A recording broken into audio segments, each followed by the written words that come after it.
je veux demander à Steve de venir, mais en même temps, ne partez pas. Il y a un gap, donc on va manger. Mais les jeunes ont un témoignage à donner, donc ils vont donner juste après la prédication. Donc il ne faut pas partir avant, parce que vous allez louper vraiment un très bon témoignage du groupe des jeunes. Alors Steve, on ne présente plus. C'est un membre de l'église New Life. Steve, il vit entre l'Angleterre et la France. Donc il vient de l'église de Seven Oaks en Angleterre. Et c'est un frère de l'église. C'est la deuxième fois qu'il prêche ici. Et Steve s'est donné un challenge de prêcher en français. Donc il a prêché la première fois en français. Et aujourd'hui, il va encore essayer en français. Oui. Amen. Amen. Donc on va prier pour lui.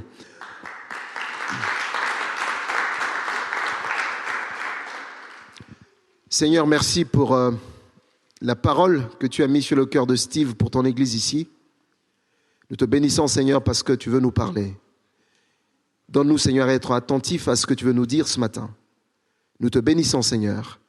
Que ta parole soit annoncée ce matin avec force, puissance et autorité pour que ça fasse, Seigneur, ce travail dans nos vies. Au nom de Jésus, Amen. Amen. Merci,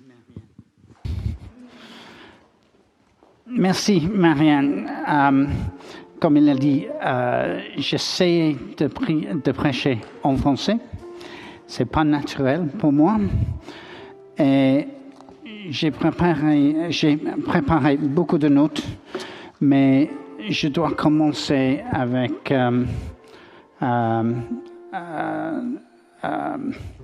réponse de louange, de l'équipe de louange ce matin. Je pense que le mot, que l'esprit de timidité, c'est pour moi. C'est difficile pour prêcher en français, mais pendant les prières et pendant la louange, j'ai pensé que le message que je pense que le Seigneur m'a donné pour aujourd'hui, c'était vrai.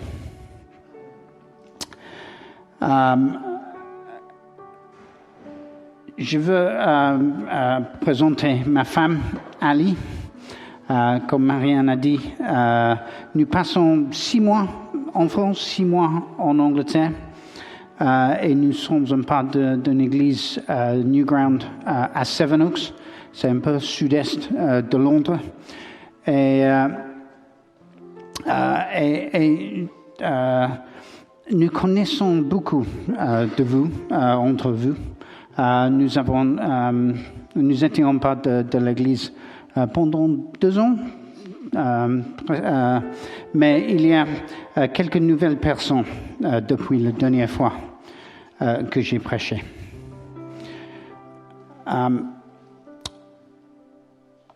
Avant, je voudrais commencer par vous transmettre les salutations de l'église de Seven Oaks aussi. Je parle souvent de tout ce qui se passe ici. Des personnes qui sont sauvées, baptisées, mariées et qui avancent avec Dieu. Cela les encourage de voir comment Dieu agit parmi vous. Votre passion pour la mission, ici dans la ville et son environ, en Afrique, nous inspire tous et c'est formidable de faire partie d'une communauté plus large où nous voyons le royaume de Dieu progresser.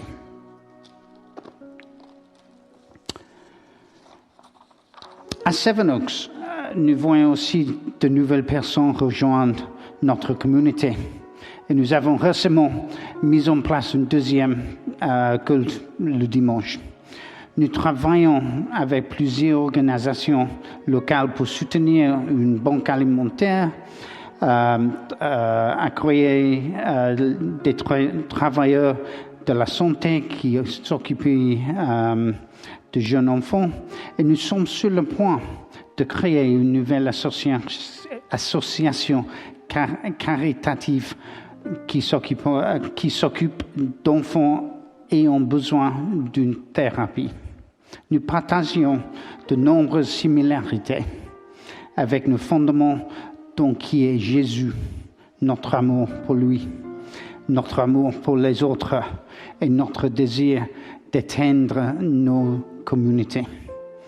J'aimerais beaucoup que nous fassions davantage ensemble pour son royaume. Au cours des dernières semaines, depuis que Marianne et Paul m'ont demandé de m'adresser à vous tous, j'ai prié pour savoir ce que je devais partager. Je sens que Dieu m'a guidé vers les lettres de Jean à la fin du Nouveau Testament.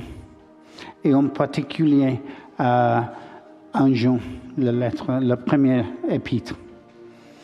Il y a trois épîtres qui ont été écrites vers la fin du 1er siècle à l'Église primitive pour l'encourager et la soutenir dans ce qui devait être une période difficile pour elle. Peut-être c'est une période difficile pour nous maintenant aussi. Nous commencerons ce matin par examiner les 2 premiers chapitres de la première épître. Commençons un moment. Commençons par un peu d'histoire. Le premier livre du Nouveau Testament raconte l'histoire de Jésus, ses œuvres jusqu'à sa mort et sa résurrection, et l'accomplissement de sa promesse de salut pour tous ceux qui croient. Les épîtres du Nouveau Testament étaient souvent adressées à une église locale, comme nous. Elles peuvent parfois sembler plus instructives, car elles ont été écrites à un destinataire particulier à un moment précis. Ils n'avaient probablement pas vu les paroles du Nouveau Testament de Dieu consignées par l'écrit et certainement de la manière dont nous le voyons aujourd'hui. Ils connaissent l'Ancien Testament et avaient des souvenirs approximatifs des histoires concernant Jésus. Ces lettres provenaient d'une source hautement crédible qui témoignait des enseignements du Christ. Dans la compilation complète du Nouveau Testament, ces lettres sont incluses pour accomplir son dessein divin pour ceux qui sont venus après, pour nous et pour la pertinence aujourd'hui. Il s'adresse à des personnes de tous âges et de tout niveau de maturité spirituelle. Il s'adresse à l'Église, à ceux qui croient déjà, pour les encourager, les soutenir et leur apporter son aide dans les moments difficiles.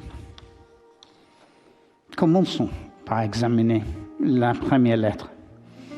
J'ai affiché les versets à l'écran au cas où ma prononciation ne serait pas tout à fait vraie. Peut-être quelqu'un veut lire le premier verset. J'ai lu la parole de Dieu dans le livre de Jean chapitre 1, versets 1 à 2. Ce qui était dès le commencement, ce que nous avons entendu, ce que nous avons vu de nos yeux, ce que nous avons contemplé et que nos mains ont touché concernant la parole de vie. Et la vie a été manifestée, et nous l'avons vue, et nous lui rendons témoignage. Et nous vous annonçons la vie éternelle, qui était auprès du Père, et qui nous a été manifestée. Ce que nous avons vu et entendu, nous vous l'annonçons. À vous aussi, afin que vous aussi, vous, soyez en communion avec nous.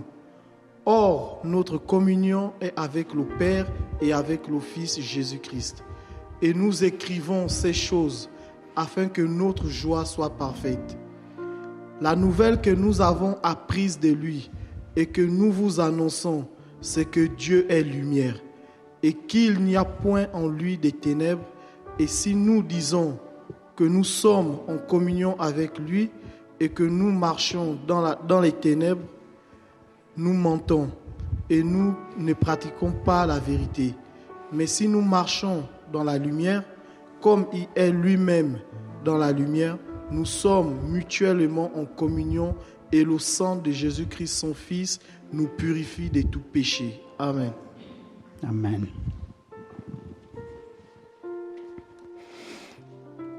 Amen.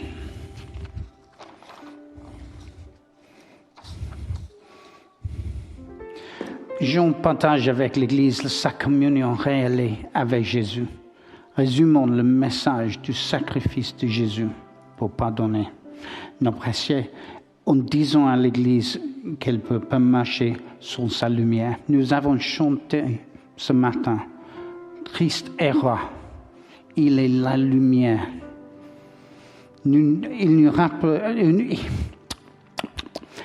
rappelle que Jésus était là, au commencement, qu'il était physiquement présent et qu'il a proclamé la vie éternelle.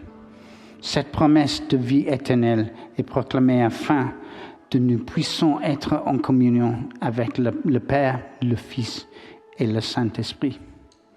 Ma femme a demandé hier, quand je prépare le message, qu'est-ce que c'est le titre pour aujourd'hui? Et j'ai répondu, je ne sais pas. C'est les lettres de Jean, c'est le titre. Mais ce matin, la première chanson que nous conduisons ici, de Clément, c'était une chanson très, très vieille. Hier, aujourd'hui et pour toute l'éternité. Et je pense que c'est le titre pour aujourd'hui. C'est hier, aujourd'hui, pour nous et pour l'éternité. Il nous encourage à marcher dans sa lumière. Nous devons être en communion avec lui. Mais si nous marchons dans les ténèbres, nous mentons et ne vivons pas dans la vérité. Si nous marchons en nuit et sommes en communion les uns avec les autres, le sang de Jésus nous purifie de tout péché. Nous devons confesser nos péchés avec le Seigneur entre nous. Si nous le faisons, il est fidèle et nous pardonne. Si nous ne le faisons pas, nous trompons Dieu et nous-mêmes. Notre priorité absolue est dans notre communion avec le Père. Pouvoir nous présenter devant lui pour obtenir son pardon et marcher avec lui dans la communion. Sans lui, nous ne pouvons rien faire et nous ne pouvons pas marcher dans sa lumière. Mais comment marcher dans sa lumière? En substance, il s'agit de passer du temps en sa présence, tant individuellement que collectivement. Comment trouver le temps pour nous arrêter pour prier ou lire sa parole à notre rythme? Et comment attendre Dieu? Attendre d'entendre ce qu'il veut nous dire. Pour certains, cela peut être une discipline quotidienne à heure fixée. Pour d'autres, cela peut être de brèves pauses au cours de la journée. Pour ma part, je suis généralement un lève-tôt. Mais je savais qu'une fois ma journée commençait, j'ai souvent peu de temps libre. Rien pendant la journée. Le matin, c'était généralement le moment le plus calme pour prier. Parfois, j'avais l'impression de devoir revêtir l'amour de Dieu avant le commencement du jour. Comme le dit Ephésiens 6, parfois il s'agissait de me reposer en sa présence. comme David l'a décrit à plusieurs reprises dans ses psaumes. On peut reposer, on peut entendre, on peut écouter. Et parfois, il s'agit de prier pour des choses spécifiques, des amis malades ou des défis à relever. Il peut s'agir de moments où l'on se réunit en communauté ou avec un ami de confiance ou un petit groupe pour écouter, prier et comprendre sa parole ensemble.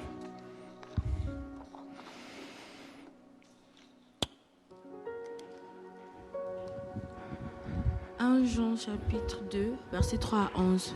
Si nous gardons ses commandements, nous savons par cela que nous l'avons connu. Celui qui dit « Je l'ai connu » et qui ne garde pas ses commandements est un menteur. Et la vérité n'est pas en lui. Mais l'amour de Dieu est véritablement parfait en celui qui garde sa parole. Par cela, nous savons que nous sommes en lui. Celui qui dit qu'il demeure en lui doit marcher aussi comme lui a marché lui-même. Bien-aimés, ce n'est pas un commandement nouveau que je vous écris, mais un commandement ancien que vous avez eu dès le commencement. Ce commandement ancien, c'est la parole que vous avez entendue. Toutefois, c'est un commandement nouveau que je vous écris qui est en vrai en lui et en vous.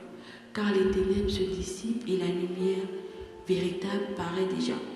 Celui qui prétend être dans la lumière et qui est son frère est encore dans les ténèbres. Celui qui aime son frère demeure dans la lumière et aucune occasion de chute n'est en lui. Mais celui qui est son frère est dans les ténèbres et il marche dans les ténèbres et il ne sait où il va parce que les ténèbres ont aveuglé ses yeux. Amen. Amen.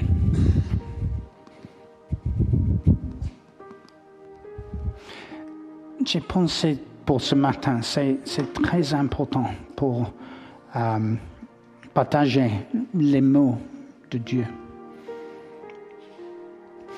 Alors, que veut des gens lorsqu'il écrit un nouveau commandement? Ils connaissaient, l'Église connaît les 10 commandements. Lévitique 19, verset 18. Tu ne te vengeras point et tu ne garderas point de rancune contre les enfants de ton peuple, mais tu aimerais ton prochain comme toi-même. Je suis éternel. Mais en l'écrivant ici, j'en réitère les paroles de Jésus lorsqu'il s'adresse à ses disciples. Il pouvait témoigner des paroles même de Jésus. C'est personnel pour Jean. C'était une nouvelle de première main pour l'Église à laquelle Jean écrivait. Dans Jean 13, versets 34-35, Jésus dit, « Je vous donne un commandement nouveau. Aimez-vous les uns les autres, comme je vous ai aimé. Vous aussi, aimez-vous les uns les autres. À ceci, tout connaîtront que vous êtes mes disciples, si vous avez de l'amour l'un pour les autres, comme je vous ai aimé. » C'est le niveau d'amour que Jésus nous commande d'avoir pour les autres.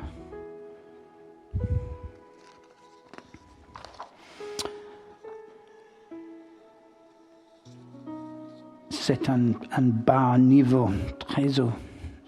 C'est difficile. Nous avons quelquefois des difficultés avec les autres, avec des personnes, un ami, un copain. Mais qu'est-ce qu'ils ont écrit l'épître à qui? Si on tourne à la prochaine. Donc 1 Jean 2, à partir du verset 12 et jusqu'au verset 14. Je vous écris, petit enfant, parce que vos péchés vous sont pardonnés à cause du sang de son nom. Je vous écris, Père, parce que vous avez connu celui qui est dès le commencement. Je vous écris, jeunes gens, parce que vous avez vaincu le malin. Je vous écris, petit enfant, parce que vous avez connu le Père. Je vous écris, Père, parce que vous avez connu celui qui est dès le commencement. Je vous écris, jeunes gens, parce que vous êtes forts et que la parole de Dieu demeure en vous et que vous avez vaincu le malin. Amen. Amen.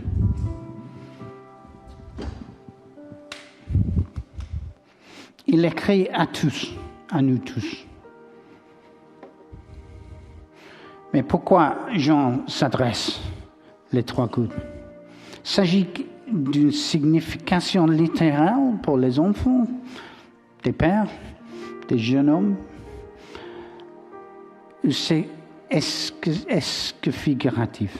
Après tout, si nous connaissons le Père, nous sommes tous enfants de Dieu. Ainsi, la certitude de notre pardon et notre connaissance du Père s'applique à nous tous. C'est complète.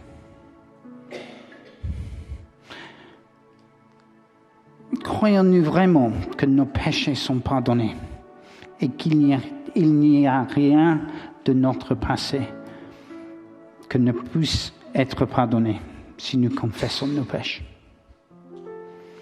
Et croyons-nous vraiment que quiconque se présente devant le Père dans un esprit de repentance peut être pardonné? Ou avons-nous notre propre hiérarchie de prêche? Est-ce qu'il y a quelque chose qu'on pense c'est impossible? Rien. Tout est possible. Les pères sont cités pour refléter ce qui guide les autres, les pères spirituels ou littéraires, les pères des enfants. J'en réaffirme une connaissance et un niveau de relation plus profonde. Le connaître pour ce qu'il est depuis le commencement, hier et aujourd'hui. Pour ceux qui sont chrétiens depuis longtemps, avons-nous l'aventure été nécessaire pour comprendre notre relation avec Dieu?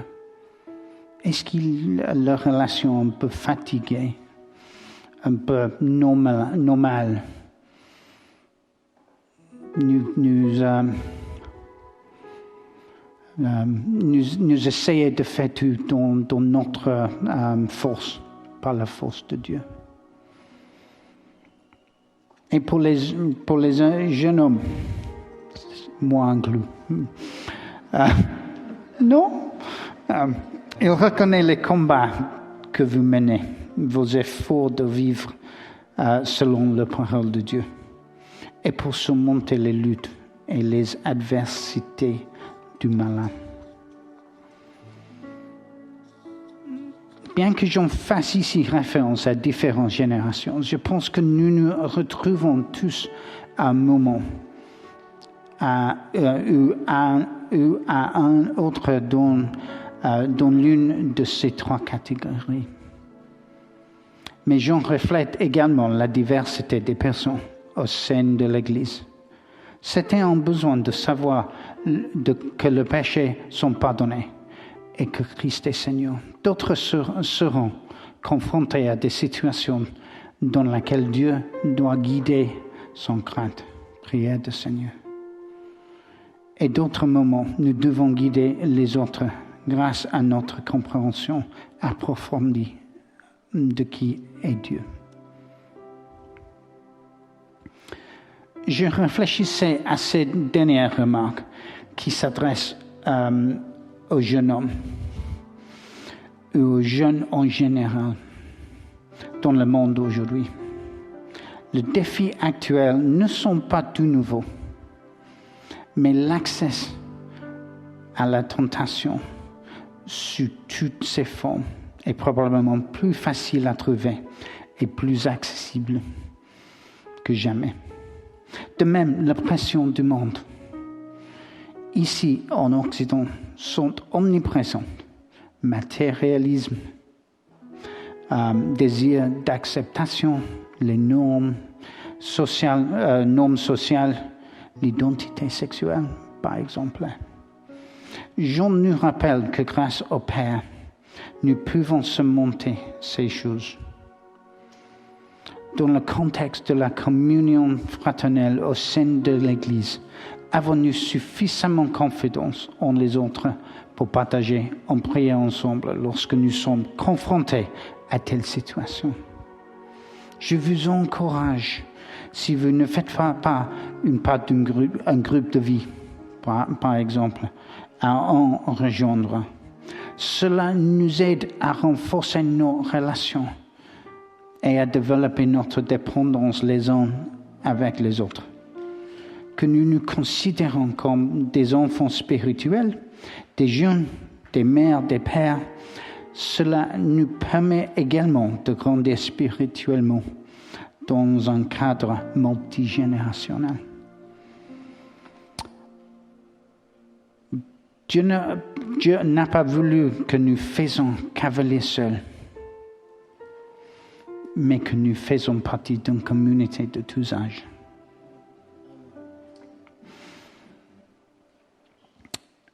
Si je repense à ma vie chrétienne jusqu'à présent, j'ai vu plusieurs personnes que je considérais comme des figures paternelles, comme l'un de nos anciens pasteurs en Angleterre. J'ai eu plusieurs amis au cours de ma vie avec lesquels j'ai cheminé. D'abord comme des jeunes hommes, puis comme des amis un peu plus âgés.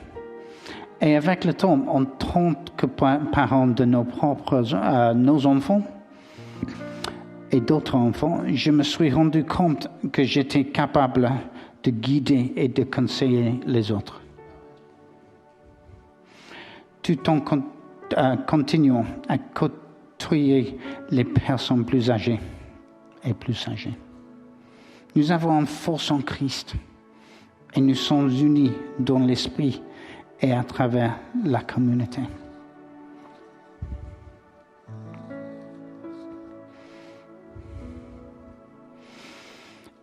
Notre force en Christ et notre force dans la communauté sont ensuite renforcées dans la partie suivante de la lettre de Jean.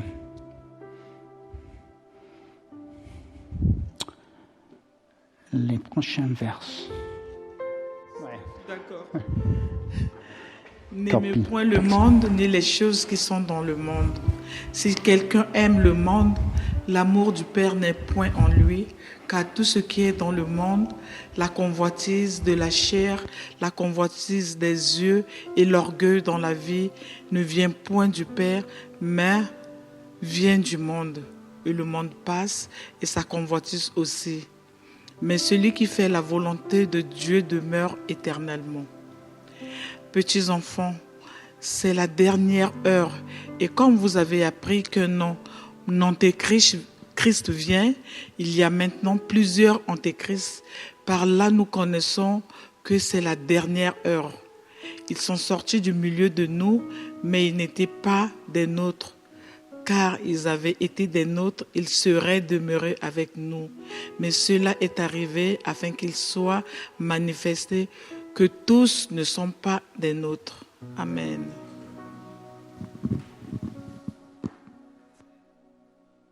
Merci.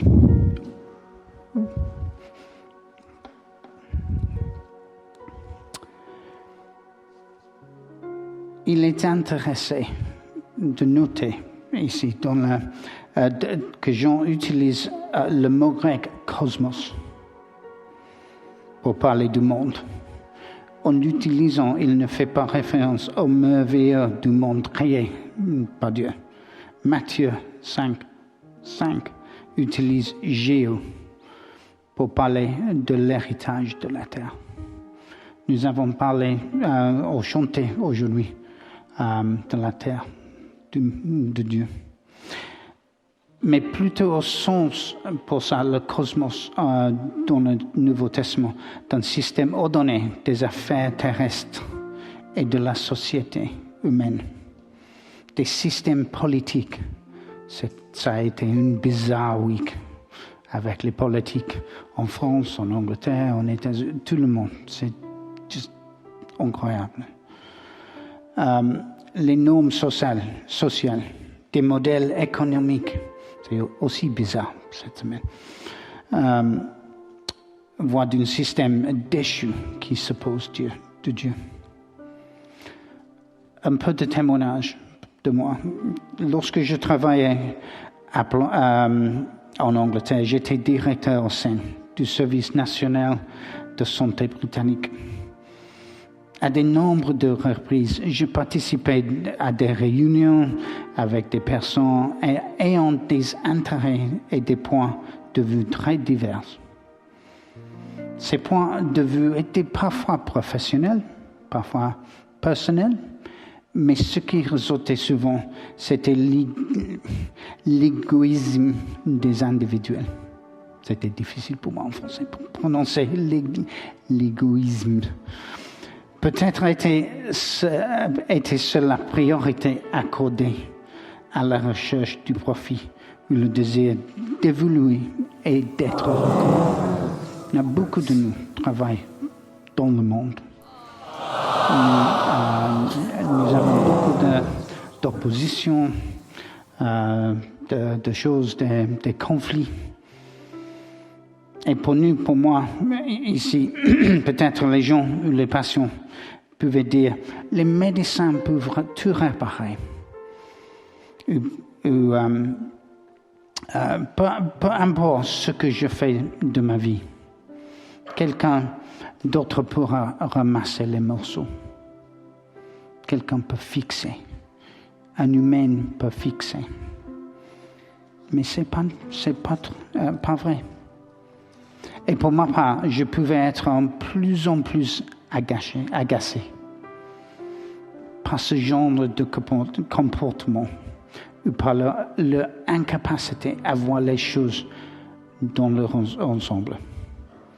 Souvent, il n'y avait pas de conclusion, ce qui me frustrait encore plus. J'ai toujours senti que Dieu m'a placé là où il voulait que je sois. Sans doute. Et il en va de même pour vous, si vous marchez selon sa volonté. Vous êtes là où il veut que vous soyez. Mais cela ne rend pas toujours les choses faciles. C'est pas facile. Nous serons confrontés à des défis, de tentations et des décisions tout au long de notre vie. Et il est essentiel que nous revenions vers le Père. Que dit-il? Sa parole dit, je suis le chemin, la vérité, la lumière. Notre relation est en lui et non dans la manière dont nous agissons pour l'atteindre. Notre témoignage et notre comportement envers les autres reposent donc sur la simple vérité qu'il est le chemin. Ce n'est pas la voie du monde qui consiste à lutter pour atteindre ses propres objectifs personnels. Cela dit, pour beaucoup d'entre nous, à l'école, au travail, dans nos relations amicales, nous sommes confrontés à une vision imparfaite du monde.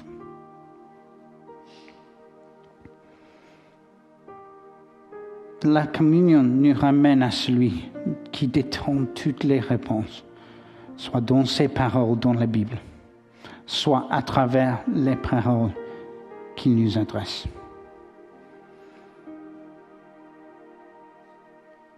Il me rappelle l'importance de cela, les paroles de ceux en qui nous avons confiance sont issus de la compassion et d'une relation profondément enracinée dans les fondements solides de Dieu.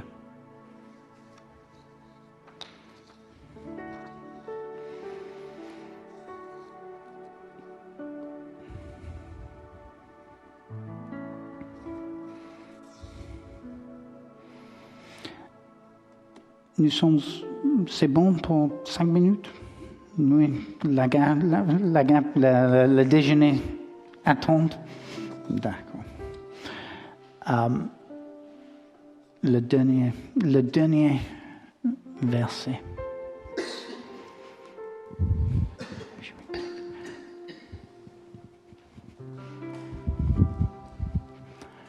Merci. 1 Jean 2, versets 20 à 29. Pour vous, vous avez reçu l'onction de la part de celui qui est saint, et vous avez tous de la connaissance.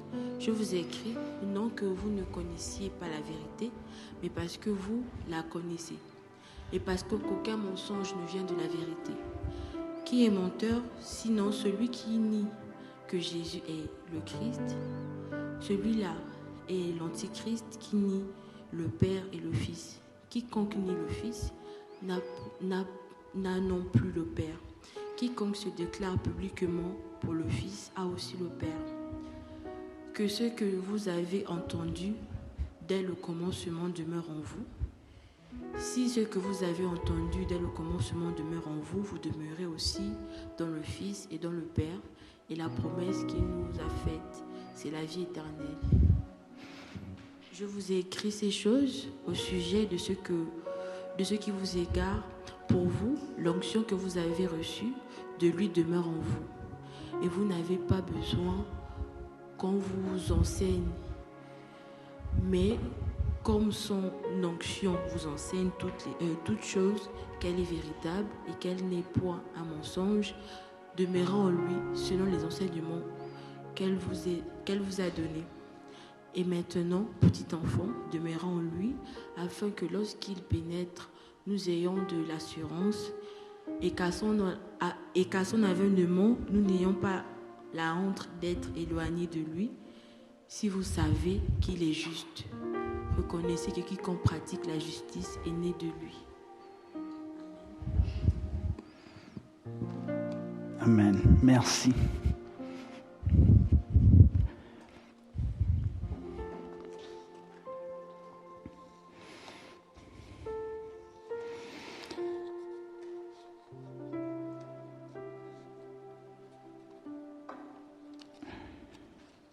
Pour conclure, je tiens à réaffirmer que Jean s'adresse à des personnes qui connaissent et aiment déjà Dieu. C'est pour moi, c'est pour nous, c'est pour l'Église. Il veut nous rappeler qu'il est la lumière. Il était au commencement. Il était maintenant, aujourd'hui. Il est là pour toute l'éternité. Il est celui qui pardonne les péchés. C'est pas quelque chose qu'on peut faire seul. C'est le Dieu qui pardonne les péchés. Il tient ses promesses. Et pour nous, venir devant lui pour confesser nos péchés. Il est le Seigneur. Aimez nos frères et sœurs. Et ne pas convoiter les choses du monde. Nos richesses dans les cieux sont plus grandes et éternelles. Nous y parvenons en nous souvenant de ses promesses.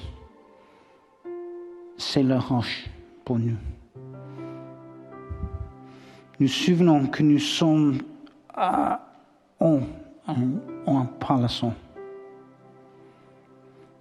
et faisons partie d'une communauté de frères, de sœurs, jeunes hommes, jeunes femmes, pères, mères, enfants, C'est une communauté de Dieu. Maintenant, quelques personnes ont lu les mots, mais je voudrais terminer par une réponse commune. Proclamons ensemble les versets suivants qui s'adressent nos cœurs et l'un aux autres, les uns aux autres. Peut-être nous pouvons... c'est le commencement de 1 Jean, chapitre 3.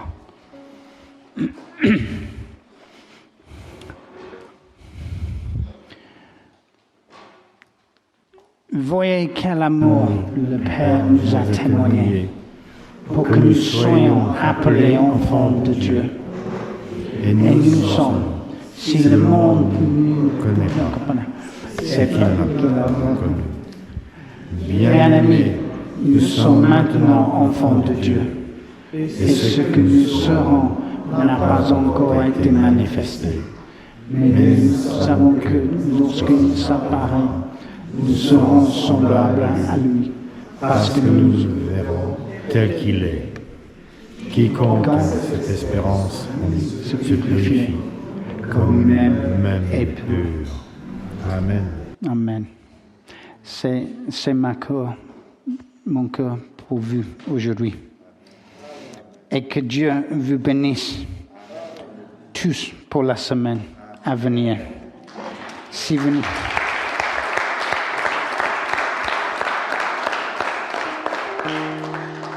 vous ne connaissez pas encore personnellement le Christ, venez voir moi, Paul ou Marianne.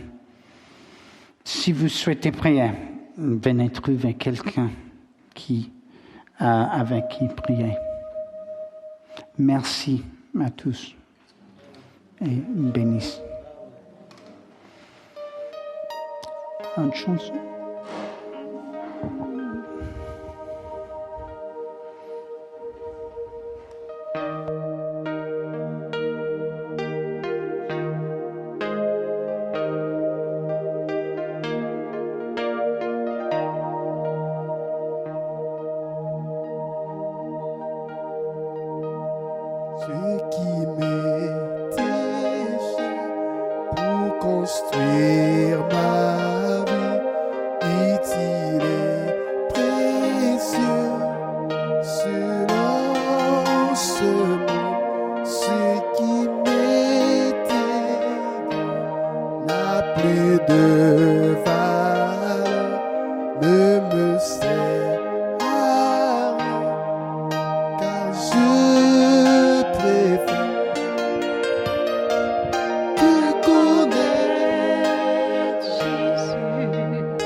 Seigneur,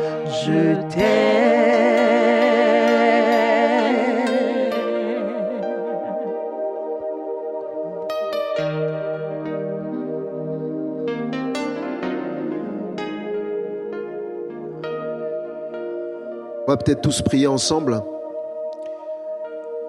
Le cœur du message de Steve, c'est que la priorité absolue de Dieu, c'est d'être en communion avec toi. Et il nous a donné les ingrédients pour nous permettre d'être réellement en communion avec Dieu. De vivre dans la sainteté, de confesser nos péchés, de nous aimer les uns les autres, d'être ensemble et de vivre ces choses-là. On peut prier maintenant. La parole s'adresse à ceux qui connaissent le Seigneur. Et si tu es là, que tu ne connais pas le Seigneur, tu peux prier aussi. Tu dis, Seigneur, je veux te connaître aussi pour vivre ces choses merveilleuses avec toi. Est-ce qu'on peut tous prier ensemble? Donne-moi, Seigneur, de vivre cette communion avec toi, Seigneur. Tous les jours, toutes les heures de ma vie, Seigneur. Vivre cette communion. Seigneur, merci. Tu es notre Dieu. Sois le temps, C'est la priorité absolue. car tu t'adresses aux jeunes, aux enfants, aux personnes âgées. Merci Seigneur parce que nous voulons te connaître encore mieux. Grave Seigneur ta parole dans nos cœurs Seigneur ce matin. Encourage chacun de nous Seigneur à prendre conscience de la priorité absolue de vivre la relation pleinement avec toi. Aide-nous Seigneur dans nos faiblesses de tous les jours à être connectés à ce que tu veux que nous soyons pour toi. Merci Seigneur pour cette parole libérée. Nous ne voulons pas qu'elle reste ici sur les chaises, mais nous voulons Seigneur que ça prenne place dans nos cœurs, que ces paroles nous aident à grandir, à changer notre manière de vivre avec toi, à changer notre manière de vivre les uns avec les autres, à changer notre manière d'exister Seigneur dans cette société. Nous ne voulons pas Seigneur nous embarquer, nous ne voulons pas aimer ce monde plus que toi. Donne-nous à t'aimer plus que toute chose. Sois béni Seigneur. Au nom de Jésus. Amen. Amen.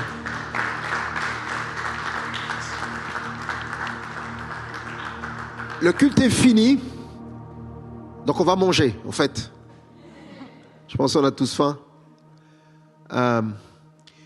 Narcy, tu peux venir 2 minutes pour donner le témoignage des jeunes. On avait promis. Et on veut tenir nos engagements. Par contre, très courtement. Hein?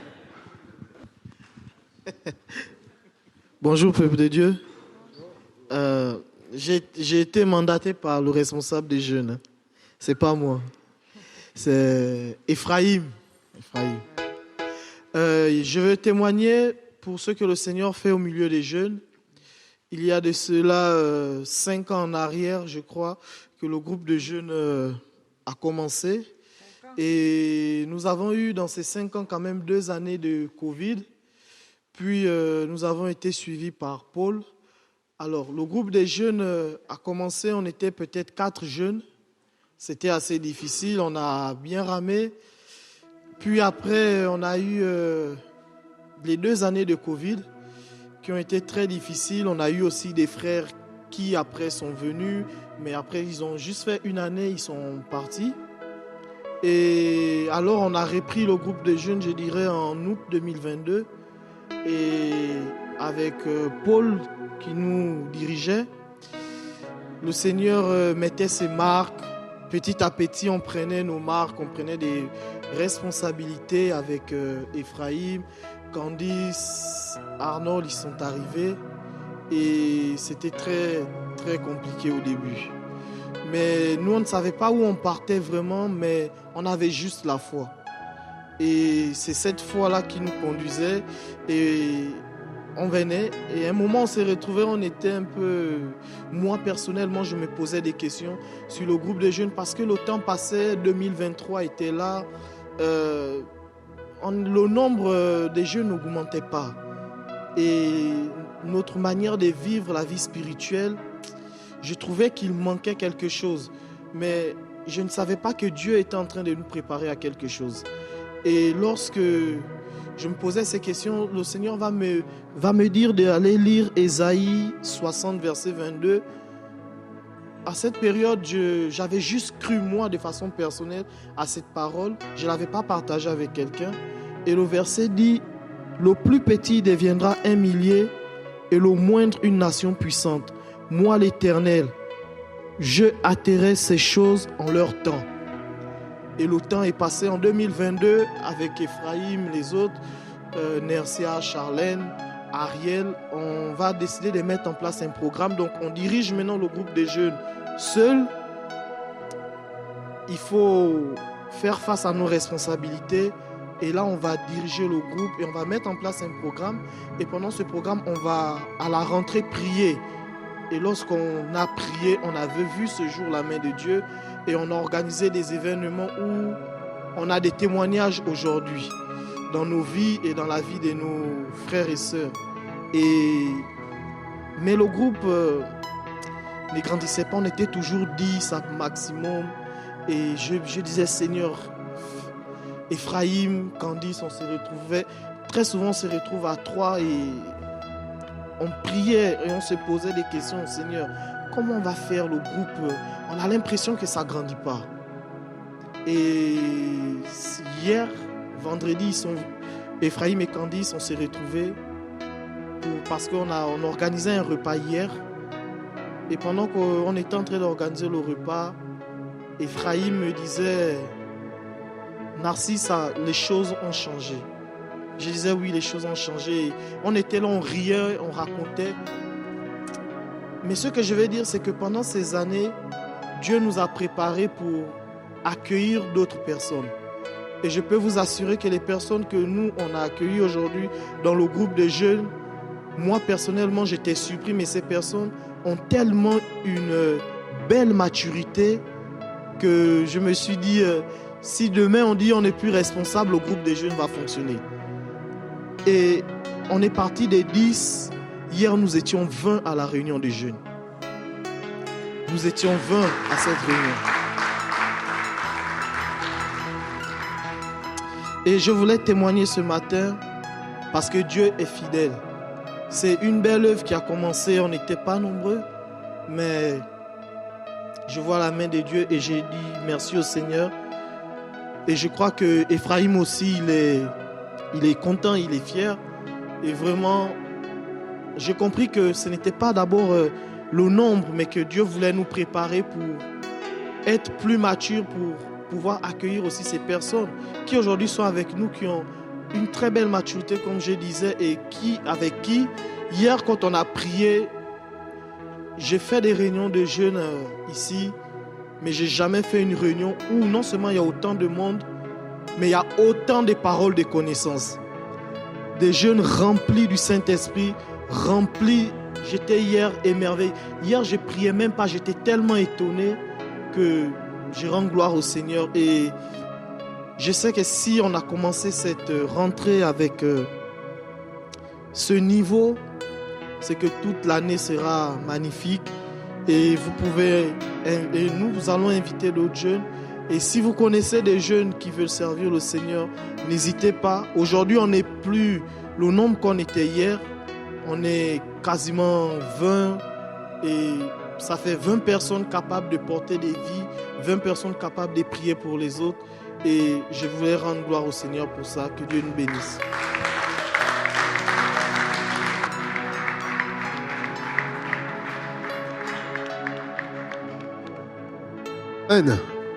La Bible dit quoi? Avec le Seigneur, on fera quoi? Hein? J'ai pas compris. Exploit, ouais. Bon, je sais qu'on a faim. Hein. En fait, tout à l'heure, quelqu'un me dit, j'ai un témoignage, je veux le donner. Alors, je vous pose la question. On veut entendre la grâce de Dieu, ce que c'est en fait dans la vie des gens ou pas? Hein? C'est sérieux? Mais de toute façon, on a à manger à côté. Hein? Bon.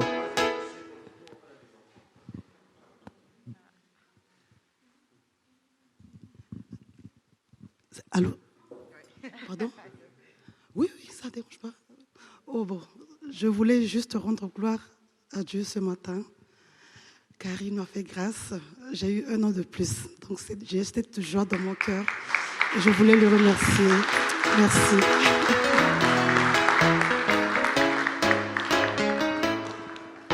Merci.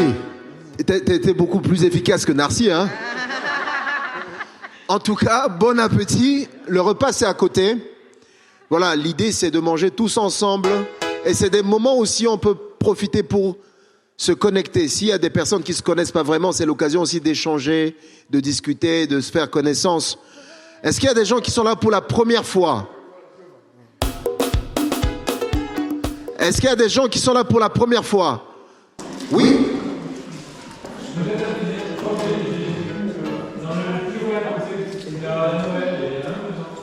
Ah, ici, c'est la première fois, mais l'annexe c'était déjà ok. Ben, bienvenue frère. Est-ce qu'il y a une autre personne? Ben sinon, bon appétit.